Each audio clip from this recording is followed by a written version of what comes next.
What's going on, Rick? What up? Hey man, I like the new barbershop, man. It just opened this week. Yeah. We opened up last week. Last week? Yeah. Looks pretty good. I seen the all the posts you've been putting up about it, and I had to come check it out for myself. Yeah. Everything's coming along good. My partner, Danny Maldonado, he's a Chicago legend in the haircut game. So we're open for business, ready to do some good business. It works out great for you, man. You're right. You get your workout in, get your haircut, and get going, man. Back to business. That's right. It's awesome. We got the barbershop here now. My gym's down the hall. We have strength and conditioning down the hall that way. And then we're opening across from here, across from the hallway here, we're opening up jiu-jitsu. Oh, wow. July 1st. So it's going to be a lot. It's going to be a lot, but it's a one-stop shop. We'll have everything you need here. I gotcha, man. You guys heard that. Hey, what's going on with Jessica, man? She's still gonna be on the Berlanga undercard? Right now we're still, well, we were supposed to fight Ivana. So it looks like Matchroom took our opponent and gave her to Terri Harper. I think Terri Harper was in the jam this week. Because Cecilia Breakhouse pulled out. It's kind of a selfish move on Cecilia's part. For some reason, I never thought that fight was going to happen. I don't know, something my gut always told me that fight was never going to happen. But yeah, so I mean, as long as we were able to help out someone indirectly, Matchroom took Ivana, and Terri Harper is going to be fighting Ivana this Saturday. So tune in on the zone. But you know what? I'm not sure exactly what happened. I still didn't receive a phone call from Matchroom. I didn't receive a phone call from Eddie Hearn or anyone on the staff, so if they feel like they don't owe us a phone call, that's on them. Then I feel like I have to take certain actions and make sure that I protect myself and Jessica as well. So it wasn't a smart move. I don't think it wasn't good business, but it is what it is. If that's the way they want to do things, that's the way they want to do things. That's their business. It's not mine. Yeah, I get what you're saying. What do you think about the maybe a rematch with Cameron Chantel? Cameron? If I was Chantel Cameron, I wouldn't give Katie a rematch. Not at all. I think Chantel's proven that she's the girl to beat. She's obviously pound for pound, probably number 3. Her and Jessica fought tough. I thought Jessica did better than Katie Taylor. Chantel, if I was Chantel, I would not give Katie Taylor a rematch. I know they signed a rematch clause, but if you really think about it, to have a rematch clause when you don't have the belt is pretty bad. That's more bad business. You know what I mean? It's just, I don't know. I just feel like it's not usually how things work out, how things happen. But if Chantel's gonna do it, I wouldn't do it. But if Chantel's gonna do it, Chantel should fight Katie for her belts.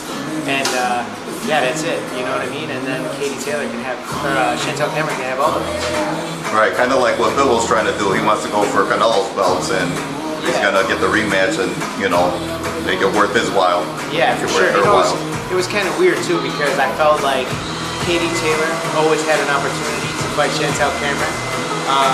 And after Jessica fought, she went down to 140 with no risk, fought Chantel Cameron. We lost the fight, but we didn't lose anything. For Katie Taylor to do the same play as I picked for Jessica, again, that's more like, that's not the kind of business I try to do. I try to be first and try to be a pioneer of some of the things I do, and other people, her, maybe Katie Taylor's manager, people, whoever, feel like that was a good idea for us to go down to 140 with no risk. So they did the same thing. However, I don't know. However, it didn't work out for Jessica or Katie in the long run. But they didn't lose their belts, right? And that's smart business. Maybe it's a good time for Katie and Jessica to run it back, man, and winner gets Chantel again. Nah, I don't No, you don't think so? Nah, I think like I said, I thought Katie was on a decline 3 or 4 fights ago. Yeah. I've always said that I always thought that Katie Taylor was going to lose at home. I think if you look back to fight week last week, they had her running around doing too many.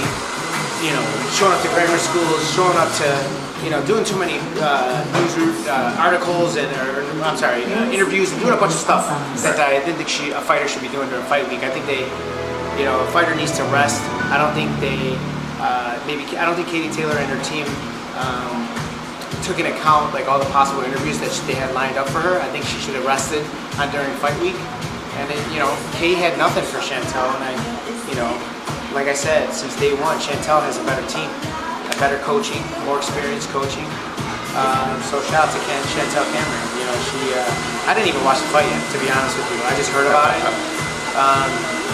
So yeah, so it's no big deal. Shout out to Chantel Cameron. She's proven to be legit. Yeah, we'll see what happens with the Amanda Serrano, who she got next now and stuff. But yeah, that was crazy, right? Because Amanda Serrano lost a lot of money. Yeah, oh yeah. Yeah, Katie Taylor's promotions, her team or whatever can say, she tried to go for greatness or whatever, but no. I think that was a situation where they thought they were going to win and it backfired. So sometimes, when you don't focus and you don't pay attention to the things that matter and pay attention to other things like money and greed and power and those things, you get distracted. That's how you lose fights. So I definitely think that they could have handled that situation better. Like I said, she did too much press that week during fight week. Katie Taylor should have done that. For real. She lives there. She could do that anytime. She could have did it after. She didn't do it before. It made no sense to me. It is what it is. All right. Any other things you got going on, Rick? You want to touch on? Yeah, July 7th I have, what do I got? I got 6 people on the July 7th fight show in Chicago. I have, who do I have on there? I have Olivia Curry, 160 pounds, 71 fighter. I have Eddie Olivares making his pro debut. That's exciting. Josh Hernandez is back in action. He's fighting Chicago local. Kate will announce that shortly. I got Matt Hambrick, my Bridger weight, fighting at 200 pounds. So he's 2-0. Brandy Robinson's 2-0, undefeated pro fighter. So she's fighting on that show. So we got a lot of fights happening, and who knows, maybe you might see Jessica fighting July 7th in Chicago. We'll see what happens. We'll see. Anything can happen. Still at the Donald Lee Stevenson? Yeah. That's a nice. Rosemont, Illinois. It's a great venue. Yeah, I love that venue. It's really nice, man. For sure. So I'm excited about the future, man. And follow me, Rick Ramos Boxing, on Instagram and Twitter. And if you want to hear the truth, I'll tell you.